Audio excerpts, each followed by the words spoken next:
Hi, I'm Dr. Darlene V. Willis. And I'm Marcia Dodson. And we're Empowering Parents.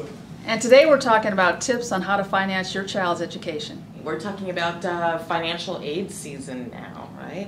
Right. What is the first step that parents have to do to finance their children's higher education? First thing they have to do is complete the FAFSA form, which is the free application for federal student aid, which becomes available on January 1st of every year. And they have to complete that. They should complete it by March 3rd of each year in order to be considered for loans, grants, scholarships, work studies. But all students should complete the application and be ready for financial aid when they get accepted to college. And then that application actually, they made it easier, the federal government made it easier this year, so it does not take a long time. I mean, in the past, back when Marcia went to school years and years ago, you had to actually, it was paper, everything was done in paper. Right. And now you can just go online, but we just caution parents that there is because FAFSA stands for free, as Marcia said, so you should not be paying for FAFSA.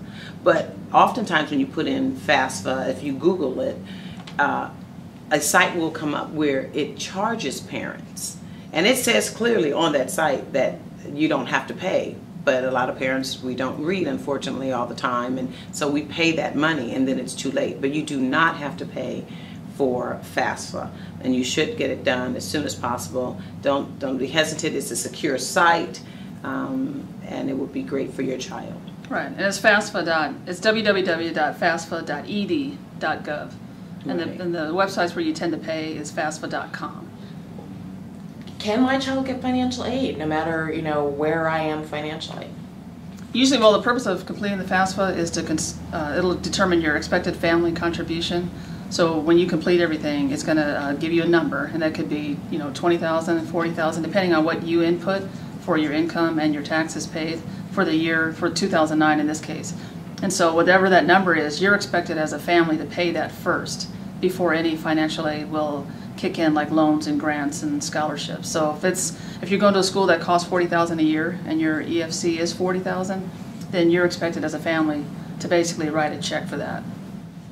And your EFC really depends on your income. And a lot of parents also get thrown off because they think that I can't file FAFSA until I file my IRS, my taxes. But you can project your income.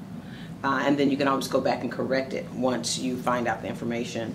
So, go ahead and do that now. And there are some people that we know that have estimated family contributions of 0. So it really just depends on your income. If your child is currently receiving free and/or reduced lunch, then that may put you in the category of 0 or something very low.